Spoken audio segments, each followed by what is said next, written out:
pessoal, a gente vai falar hoje sobre revogação e rompimento do testamento. É uma aula que tende a ser relativamente curta e bastante interessante. Qual que é a ideia da revogação do testamento? Primeiro que a revogabilidade é uma das principais características do testamento. Então o testamento não é feito para ser irrevogável.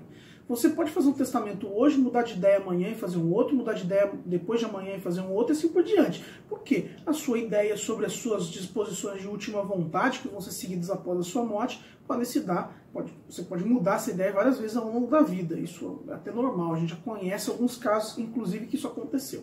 Bem, então a revogabilidade é uma das principais características do testamento, como eu venho dizendo. A revogação é o quê? Um ato unilateral de vontade, ou seja, a pessoa, o testador, vai exercer esse ato que visa extinguir um determinado ato no negócio jurídico. E você tem, por meio desta, um exercício de um direito potestativo que está no plano da eficácia. Então não é que o testamento ele se torna nulo ao ser revogado. Ele não é nulo, ele simplesmente é revogado. Ele não vai poder produzir efeitos porque, afinal de contas, a pessoa não morreu, ela revogou o testamento. Então o artigo 1969 vai dizer que o testamento pode ser revogado pelo mesmo modo e forma como pode ser feito. A doutrina entende que não é necessário que seja feito pela mesma forma do testamento anterior. Em que sentido? Eu fiz um testamento público, eu tenho que revogar por um testamento público? Não, eu poderia revogar por um testamento particular, por um testamento cerrado, e assim sucessivamente. Basta que seja uma das formas legais de se testar, porque o importante é que o formal não pode prevalecer sobre o material. Eu não estava mais interessado naquele testamento, eu faço um novo testamento. Ah, mas quer dizer que se eu deixar uma mensagem no WhatsApp, eu não posso revogar o testamento anterior? Lógico que não, porque somos mensagem no WhatsApp não tem nem requisito básico para um testamento.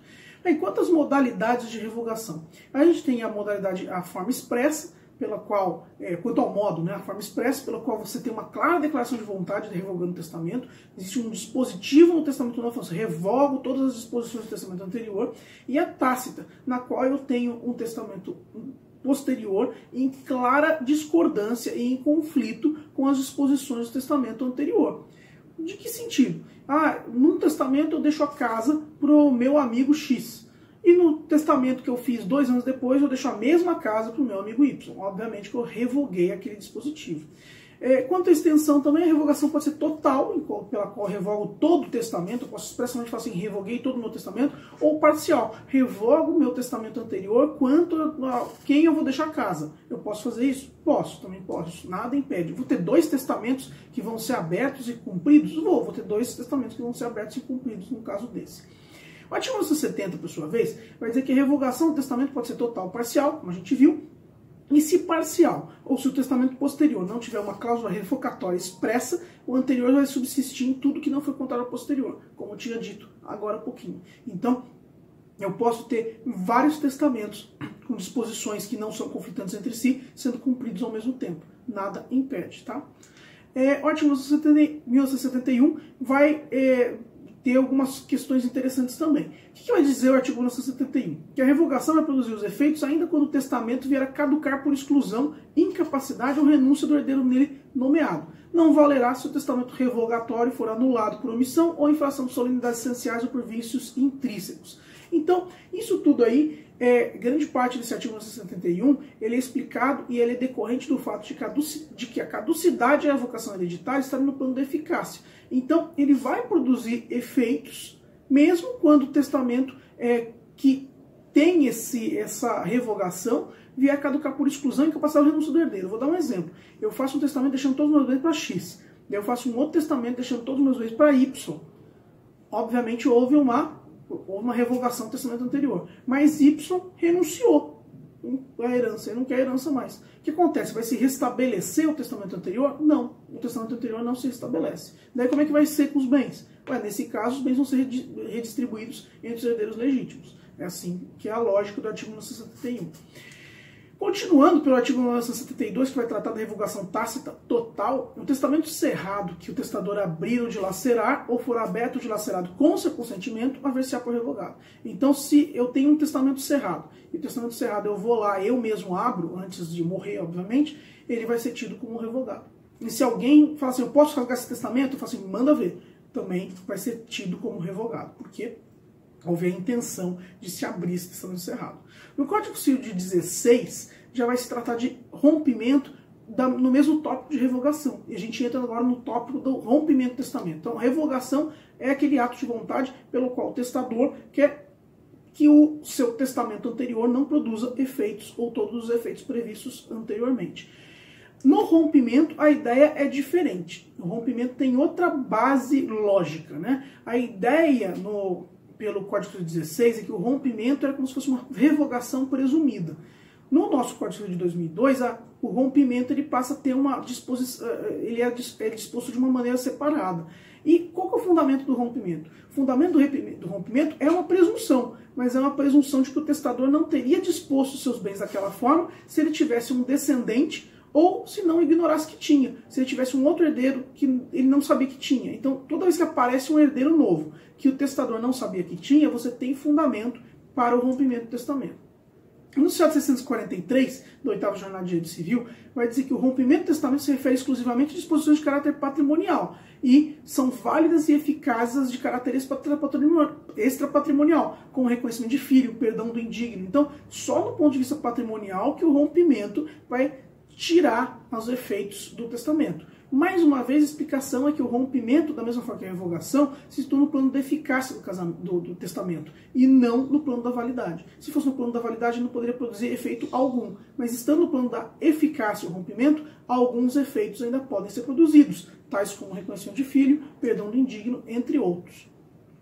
Pelo artigo 1973, diz que se houver um descendente sucessível ao testador, que não tinha ou não conhecia como testou, quando testou, vai romper o testamento em todas as suas disposições se esse descendente sobreviver ao testador.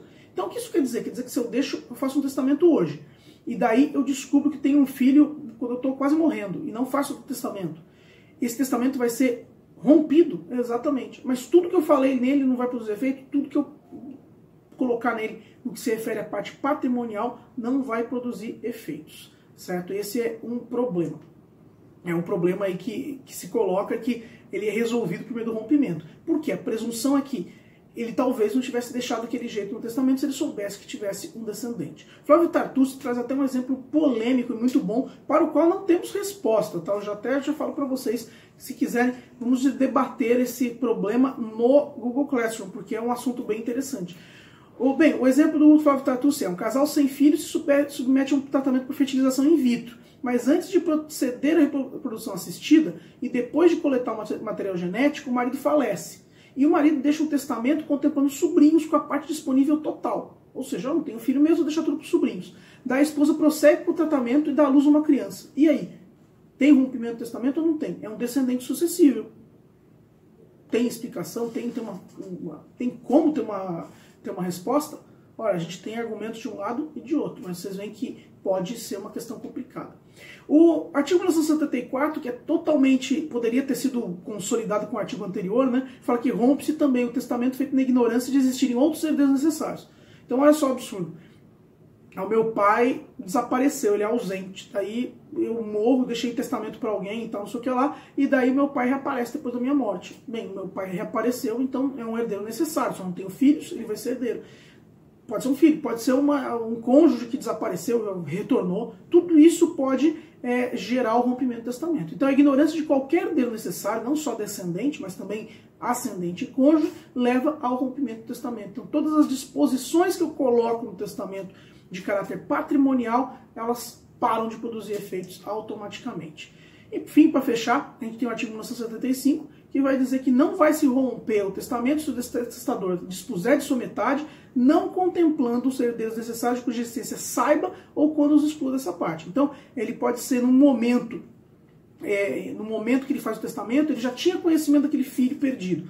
Daí ele já deixa para outras pessoas. Se ele já precisa demonstrar que ele já tinha conhecimento, então não há rompimento. Ele também pode expressamente excluir dessa parte. Eu deixo a minha casa para os meus 2 filhos, mas não para o meu outro filho que eu descobri agora, porque eu não sou amigo do meu filho ainda, não estou aprendendo a ver se eu gosto dele ou não. Pode ser meio absurdo, mas enfim, eu posso colocar isso no testamento? Posso. Então, nessas situações não haveria rompimento do testamento. Então, o importante aqui para a gente fechar a parte de rompimento do testamento é que ele vai ocorrer sempre que se descobrirem herdeiros necessários posteriores à lavratura do testamento. Essa que é a ideia do rompimento.